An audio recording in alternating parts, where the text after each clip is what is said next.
بسم اللہ الرحمن الرحیم۔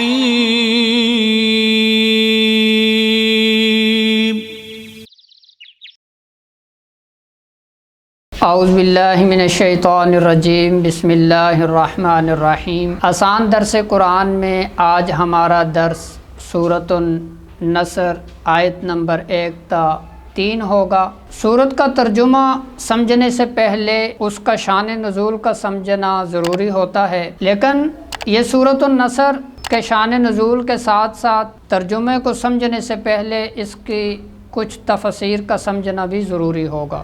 شان نزول اس سورت کا تفسیر مظری میں علامہ قاضی ثناء اللہ پانی پتی رحمۃ اللہ تعالی علیہ نے بیان فرمایا ہے کہ رسول اقدس صلی اللہ تعالی علیہ وسلم جب مکہ میں داخل ہوئے تو حضرت خالد بن ولید رضی اللہ تعالی عنہ کو کچھ مجاہدین کے ساتھ مکہ کے نشیبی حصے پر مامور کر دیا، اور قریش مکہ کی کچھ جماعتوں سے ان کی معمولی جھڑپ ہوئی۔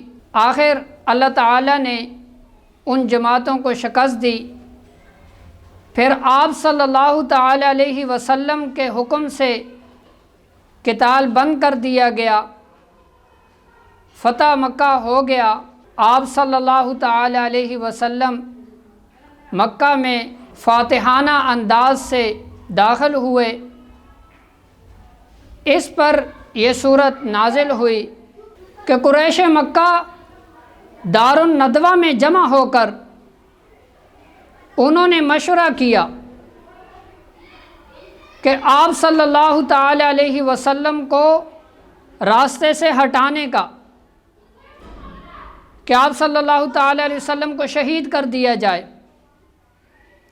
مشورہ یہ طے ہوا کہ ہر خاندان سے ایک ایک فرد لیا جائے اور وہ سب اکٹھے مل کر ایک ہی وقت میں حملہ کریں، تاکہ بنو ہاشم زیادہ سے زیادہ دیت کا مطالبہ کریں گے تو وہ ہم سب مل کر ادا کر دیں گے۔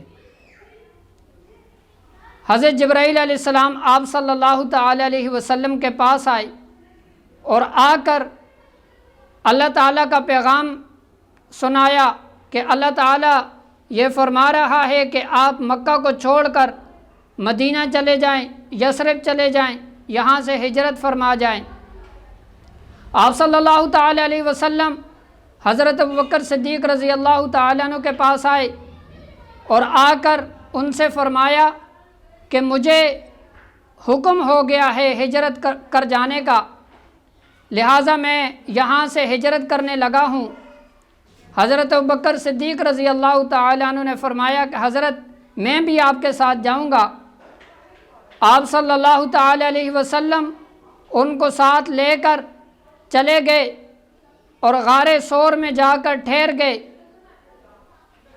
کفار کو جب علم ہوا تو کفار بڑے پریشان مارے پھر رہے ہیں، ادھر ادھر تلاش کر رہے ہیں، اور اوپر سے یہ اعلان بھی کر دیا کہ جو بھی ان کو ڈھونڈے گا ان کو 200 اونٹ ملیں گے۔ اس لالچ میں اور بھی پریشان ہو گئے، اور غار ثور میں ٹھہرنے کا یہ راز صرف 2 افراد کے پاس تھا، ایک حضرت ابوبکر صدیق رضی اللہ تعالیٰ عنہ کے فرزند حضرت عبداللہ، اور دوسرا عبداللہ بن اریکت کہ حضرت ابوبکر صدیق رضی اللہ تعالیٰ کے جو فرزند عبداللہ تھے ان کی ڈیوٹی تھی رات کو غار میں کھانا پہنچانے کی۔ ایک تو ان کو پتہ تھا، دوسرا عبداللہ بن اریکت اس سے یہ طے ہوا تھا کہ 3 دن کے بعد فلاں جگہ سے آپ نے ہمیں لینا ہے، اور وہاں سے آپ نے ہمیں غیر معروف اور گمنام راستے سے ہمیں یثرب لے جانا ہے۔ 10 دینار پر یہ معاملہ طے ہوا کہ اس کو 10 دینار دیے جائیں گے۔ وہ بات کا بڑا پکا تھا، امانت دار تھا، اگرچہ مسلمان نہیں ہوا تھا۔ ادھر سے 200 اونٹوں کا جو اعلان ہوا اس نے اس اعلان پر لات مار دی، لیکن جو معاملہ طے ہوا تھا اسی پر وہ ڈٹا رہا۔ اور آخر اللہ تعالیٰ نے اس کو اس امانت داری کی وجہ سے ایمان کی دولت نصیب فرمائی۔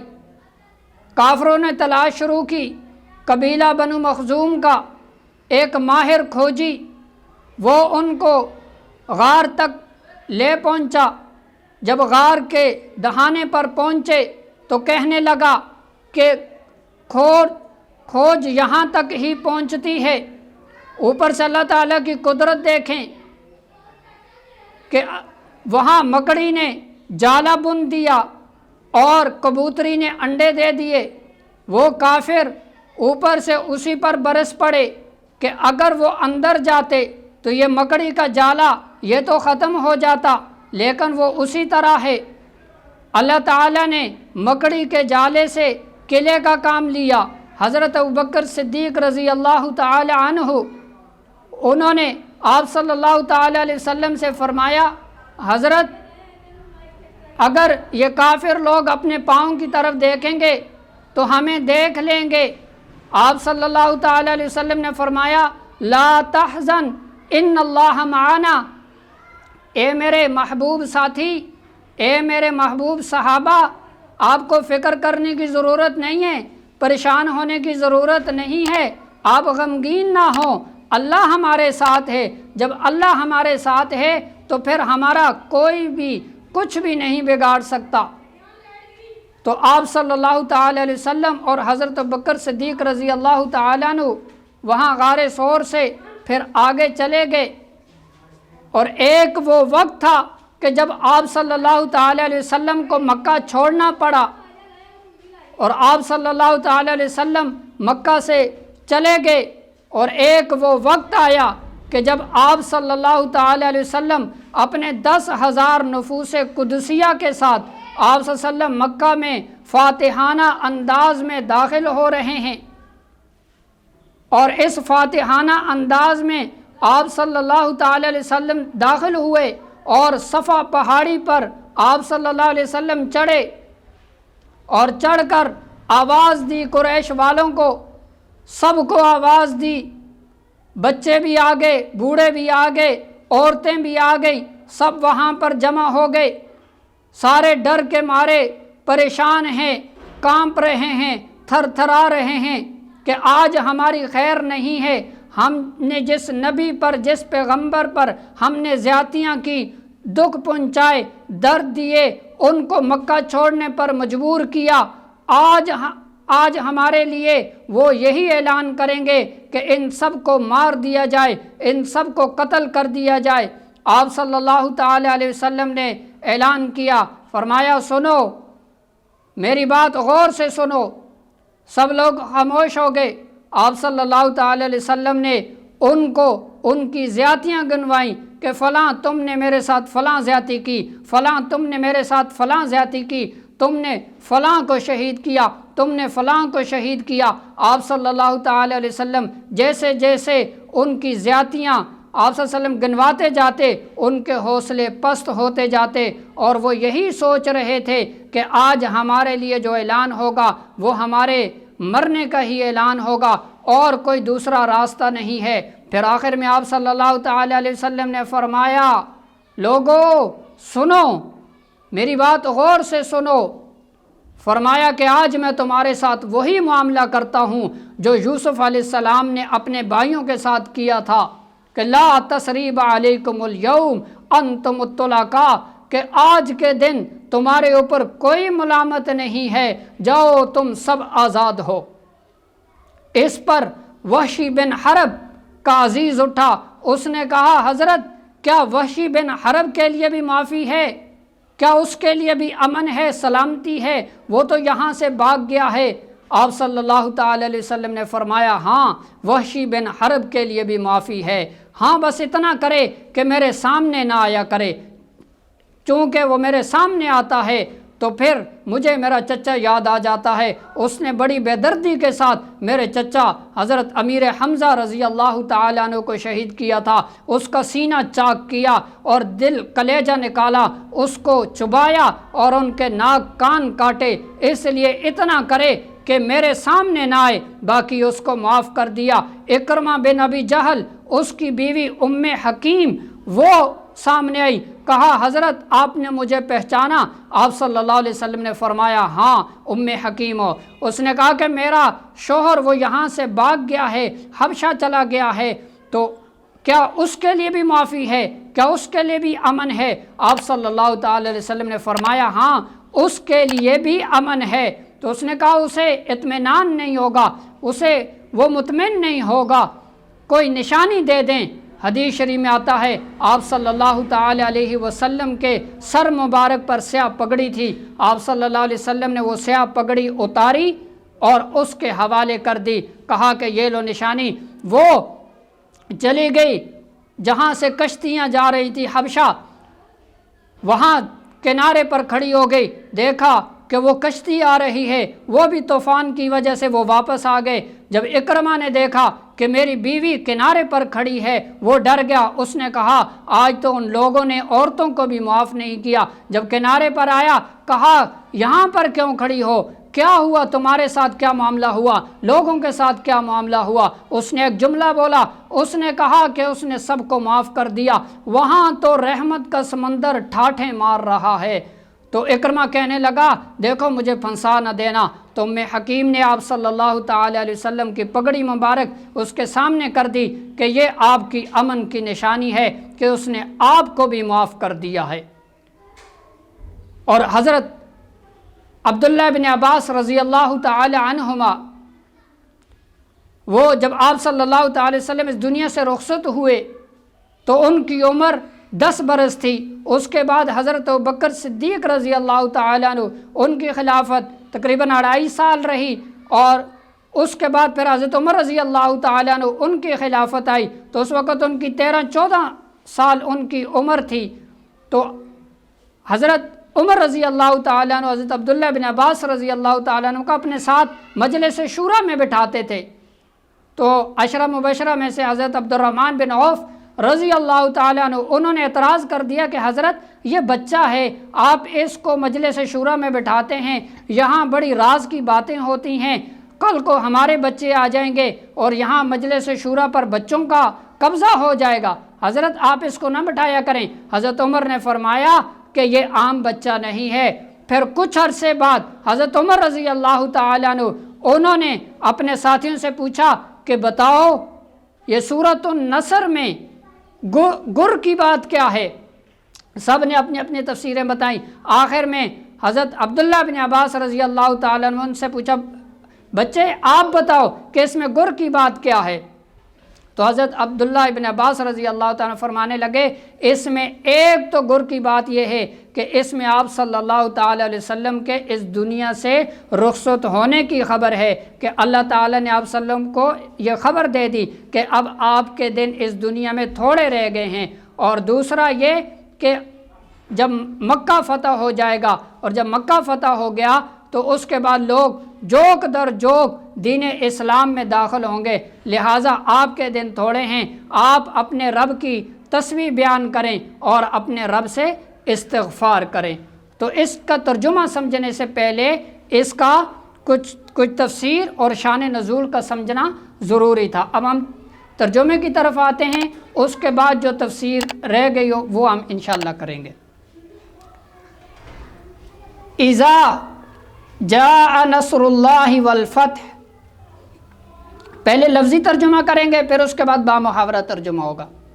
اذا جب، جاء آ جائے، نصر اللہ اللہ کی مدد، والفتح اور فتح،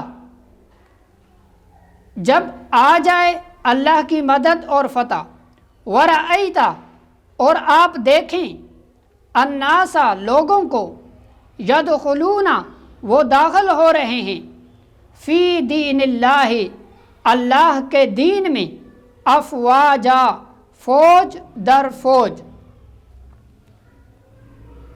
فسبح تو آپ تسبیح کیجئے، بحمد ربک اپنے رب کی حمد کے ساتھ، واستغفرہ اور اس سے بخشش مانگیے، انہ بے شک وہ، کانا ہے توابا بہت زیادہ توبہ قبول کرنے والا۔ یہ لفظی ترجمہ ہو گیا، ایک ایک لفظ کا ترجمہ آپ لوگوں کے سامنے آ گیا۔ اب با محاورہ اور مفہومی ترجمہ کرتے ہیں۔ اذا جاء نصر اللہ والفتح، جب اللہ کی مدد آ جائے گی اور مکہ فتح ہو جائے گا۔ وَرَأَيْتَ النَّاسَ يَدْخُلُونَ فِي دِينِ اللَّهِ أَفْوَاجًا، اور آپ دیکھیں گے لوگوں کو داخل ہوتے ہیں اللہ تعالیٰ کے دین میں فوج در فوج۔ فَسَبِّحْ بِحَمْدِ رَبِّكَ وَاسْتَغْفِرْهُ إِنَّهُ كَانَ تَوَّابًا، پس آپ تسبیح بیان کریں اپنے رب کی حمد کی اور اس سے استغفار کریں، بے شک اللہ تعالیٰ توبہ قبول کرنے والا ہے۔ یہ اس کا مفہومی ترجمہ آ گیا، اور کچھ تفسیر آپ حضرات کے سامنے پہلے آ گئی تھی شان نزول کے ساتھ۔ تو پہلی آیت میں اللہ تعالیٰ نے فرمایا اذا جاء نصر اللہ والفتح، جب اللہ کی مدد آ جائے گی اور مکہ فتح ہو جائے گا۔ اس میں اس صورت میں ایک تو آپ صلی اللہ تعالیٰ علیہ وسلم کے اس دنیا سے جانے کی طرف اشارہ ہے کہ آپ صلی اللہ علیہ وسلم اس دنیا سے جانے والے ہیں۔ آپ صلی اللہ علیہ وسلم کے جو بعثت کا مقصد تھا اللہ تعالیٰ نے فرمایا کہ وہ پورا ہو گیا ہے۔ تو فرمایا کہ جب اللہ کی مدد آ جائے گی اور مکہ فتح ہو جائے گا، تو اس میں جو مکہ کا فتح ہونا اس کی بھی بشارت تھی کہ مکہ فتح ہو جائے گا۔ اور نصر اللہ، جب اللہ کی مدد آ جائے، اس میں ایک نقطہ یہ بھی یاد رکھیں کہ انسان کو کسی بھی مرحلے میں کامیابی ملے تو اسے محض اللہ کی توفیق سمجھے، اپنے آپ کو کچھ نہ سمجھے کہ یہ میری طرف سے ہوا ہے، بلکہ اللہ کی مدد اور توفیق سمجھے کہ یہ اللہ تعالیٰ کی مدد اور نصرت ہوئی ہے، اسی لیے مجھے جنگ میں فتح مل گئی ہے، یا مجھے کوئی عہدہ مل گیا ہے، یا کوئی ترقی حاصل ہو گئی ہے، تو یہ صرف اور صرف اللہ تعالیٰ کی توفیق سے ہوا ہے۔ اور جب اللہ کی توفیق سے ہوا ہے تو پھر اللہ کا شکر ادا کرے، اور شکر یہ تکبر کی جڑ کاٹ دیتا ہے۔ اور جو شیطان ہوتا ہے وہ شیطان وہ انسان کو شکر کی طرف نہیں آنے دیتا۔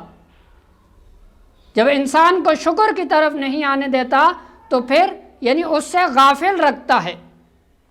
تو اس میں ایک یہ چیز ہے کہ جب کہیں بھی اگر مدد ملے تو اسے صرف اللہ تعالیٰ کی توفیق سمجھے، اللہ کی مدد سمجھے، اسے اپنا کچھ بھی نہ سمجھے، اور اللہ تعالیٰ کا شکر ادا کرے۔ جب مکہ فتح ہو جائے گا تو پھر وَرَأَيْتَ النَّاسَ يَدْخُلُونَ فِي دِينِ اللَّهِ أَفْوَاجًا، اور آپ دیکھیں گے لوگوں کو کہ داخل ہوتے ہیں اللہ تعالیٰ کے دین میں افواجا، فوج در فوج۔ جب مکہ فتح ہو گیا تو اس کے بعد دین اسلام میں بہت سارے لوگ وفد کی صورت میں 700 ایک وفد کی صورت میں آ رہا ہے اور وہ اسلام قبول کر رہا ہے۔ تو مکہ فتح ہونے کے بعد بہت سارے لوگ جو ہیں وہ مسلمان ہوئے۔ فَسَبِّحْ بِحَمْدِ رَبِّكَ وَاسْتَغْفِرْهُ، پس آپ تسبیح بیان کریں اپنے رب کی حمد کی اور اس سے استغفار کریں۔ اِنَّهُ كَانَ تَوَّابًا، بے شک اللہ تعالیٰ توبہ قبول کرنے والا ہے۔ تو اس میں آپ صلی اللہ علیہ وسلم سے یہ فرمایا جا رہا ہے کہ اب آپ کے دن تھوڑے رہ گئے ہیں، اب دنیا میں آپ کی بعثت کا جو کام تھا وہ مکمل ہو گیا ہے، اب آپ اپنے رب کی حمد کی تسبیح بیان کریں اور استغفار کریں۔ حدیث شریف میں آتا ہے کہ آپ صلی اللہ تعالی وسلم روزانہ 70 بار استغفار کیا کرتے تھے، اور ایک حدیث شریف میں آتا ہے کہ آپ صلی اللہ تعالی علیہ وسلم 100 بار استغفار کیا کرتے تھے۔ تو استغفار یہ اس لیے نہیں کہ نعوذ باللہ آپ صلی اللہ علیہ وسلم سے کوئی خطا ہو جاتی، کوئی گناہ ہو جاتا، اس لیے نہیں، بلکہ اللہ تعالیٰ کا حق کوئی بھی پورا نہیں کر سکتا۔ اب مثال کے طور پر نماز پڑھتے ہیں، نماز پڑھنے کے بعد فوراً حکم ہے کہ آپ استغفار کریں، اللہ تعالیٰ کی بڑائی بیان کریں اور استغفار کریں۔ بھئی کوئی برا کام تو نہیں کیا، اچھا کام کر کے استغفار کر رہے ہیں، اس کی کیا وجہ ہے؟ وجہ یہ ہے کہ جس طرح اللہ تعالیٰ کی عبادت کرنے کا حق تھا، وہ حق ہم نے پورا نہیں کیا، اس پر استغفار کر رہے ہیں۔ تو آپ صلی اللہ تعالیٰ علیہ وسلم بھی اسی پر استغفار فرما رہے ہیں کہ اللہ تعالیٰ نے جو میرے ذمے ڈیوٹی لگائی تھی، میری ذمہ داری تھی، اس میں اگر کوئی کمی کوتاہی ہو گئی ہو تو اللہ تعالیٰ سے استغفار فرما رہے تھے۔ فَسَبِّحْ بِحَمْدِ رَبِّكَ، آپ اپنے رب کی حمد کی تسبیح بیان کریں۔ اب تسبیح کے بھی کچھ فضائل ہیں، وہ بھی آپ لوگ ذہن نشین فرما لیں کہ حدیث شریف میں آتا ہے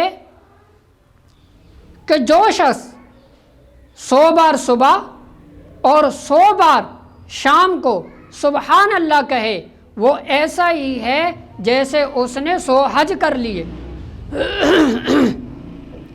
اور جو شخص صبح 100 بار اور شام کو 100 بار الحمدللہ کہے، وہ ایسا ہی ہے گویا اس نے 100 گھوڑے اللہ تعالیٰ کے راستے میں دے دیے۔ اور قیامت کے دن جن کو سب سے پہلے جنت کی طرف بلایا جائے گا، وہ لوگ ہوں گے جو راحت و مصیبت ہر حال میں اللہ تعالیٰ کی حمد کرتے تھے۔ اور حدیث شریف میں آتا ہے کہ 2 کلمے زبان پر بڑے ہلکے پھلکے ہیں لیکن میزان میں بوجھل ثابت ہوں گے، یعنی ان کا ثواب بہت زیادہ ہے، اور رحمان کو وہ بہت پیارے ہیں، محبوب ہیں۔ وہ کون سے 2 کلمے ہیں؟ سبحان اللہ و بحمدہ سبحان اللہ العظیم۔